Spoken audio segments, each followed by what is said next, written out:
بعض اوقات ہم لوگ روزی کمانے کے عمل کو دین سے باہر کوئی عمل سمجھتے ہیں،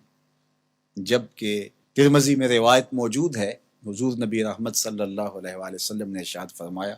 التاجر الصدوق الامین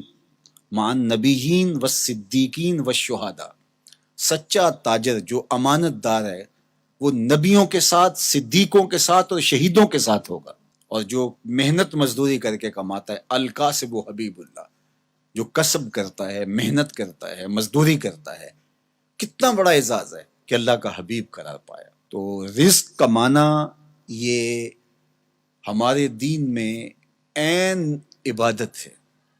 اللہ کے محبوب علیہ السلام نے ایک موقع پہ ارشاد فرمایا ما ودع فی امرہ فہی صدقہ، جو کمائی کر کے لا کے تو بیوی کے منہ میں رکھتا ہے، لقمہ ڈالتا ہے، فرمایا وہ بھی صدقہ ہے، اس کا بھی تجھے صدقے کا ثواب نصیب ہوتا ہے۔ سورہ الجمعہ اٹھائیے، وہاں جب جمعۃ المبارک پڑھنے کی تاکید کی گئی اور کہا کاروبار چھوڑ دو، اور پھر فرمایا جب تم جمعۃ المبارک کی نماز ادا کر لو پھر اللہ کے فضل کو ڈھونڈنے نکلو۔ اللہ اکبر، تلاش رزق میں نکل پڑو، یہ اللہ کا فضل ہے۔ وَأَقِیمُوا الصَّلَاةَ، نماز قائم کرو، وَآتُوا الزَّکَاةَ، اور زکوٰۃ ادا کرو، وَأَقْرِضُوا اللَّهَ قَرْضًا حَسَنًا، اور اللہ کو قرض حسنہ دو۔ کیا کرم نوازیوں کے رنگ ہیں، خود دے کے اور خود کہتا ہے کہ مجھے قرض دے دو، اور پھر فرمایا کہ میں اس کو لٹاؤں گا بھی، ایسے نہیں کہ جتنا تم نے دیا میرے دیے سے دیا اور پھر میں تمہیں اس کو لٹا دوں گا، کہا دگنا کر کے لٹاؤں گا۔ اللہ اکبر۔ تو یہ اللہ تعالیٰ جل شانہ بندوں کا امتحان لیتا ہے، مال دے کر کے بھی امتحان لیتا ہے اور مال سے محروم کر کے بھی اللہ بندوں کا امتحان لیتا ہے۔ کامیاب ہونے والے جب محرومی مال ہوتی ہے پھر بھی کامیاب ہوتے ہیں، اور اللہ کے بندے جب ان کو دولت دی جاتی ہے تو اس میں بھی وہ کامیاب ہوتے ہیں، اور جو ناکام لوگ ہوتے ہیں وہ کسی حالت کے اندر بھی خوش نہیں ہوتے۔ تو اللہ کے بندے مال نہیں ہے تو پھر بھی کہتے ہیں مالک میں واہ واہ خوش ہوں جس حال میں رکھا، غربت ہے تو پھر بھی خیر ہی خیر ہے، اور اگر اللہ نے دولت عطا کر دی ہے، آزمائش میں ڈال دیا ہے،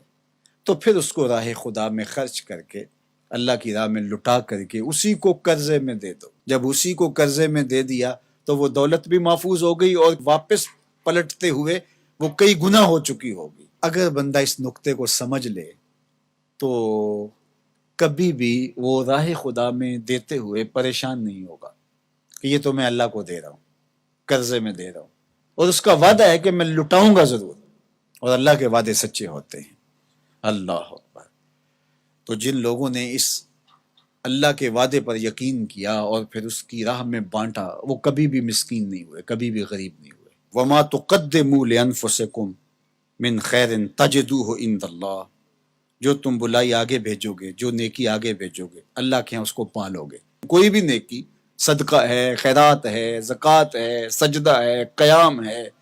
دکھی کی مدد ہے، حتیٰ کہ کسی کو مسکرا کے ملنا بھی ہے، جو تم نیکی آگے بیچے تاجدوہ عند اللہ، اللہ کے ہاں اسے پالو گے۔ اللہ اکبر۔ حدیث پاک میں آتا ہے کہ جب کوئی بندہ اللہ کی راہ میں خرچ کرتا ہے تو اللہ اس کو یوں پالتا ہے جس طرح تم مینڈا پالتے ہو اور اس کو پال پال کے بڑا جوان کرتے ہو، تو جب تم راہ خدا میں دیتے ہو تو اللہ اس کو یوں پالتا ہے، اور قیامت کے دن جب بندہ دیکھے گا ان لوگوں کے صلے کو جنہوں نے آگے بھیجا تھا اور اب صلہ پا رہے ہیں، تو وہ بڑا پچھتائے گا، کاش کہ یہ سودا میں نے بھی کیا ہوتا۔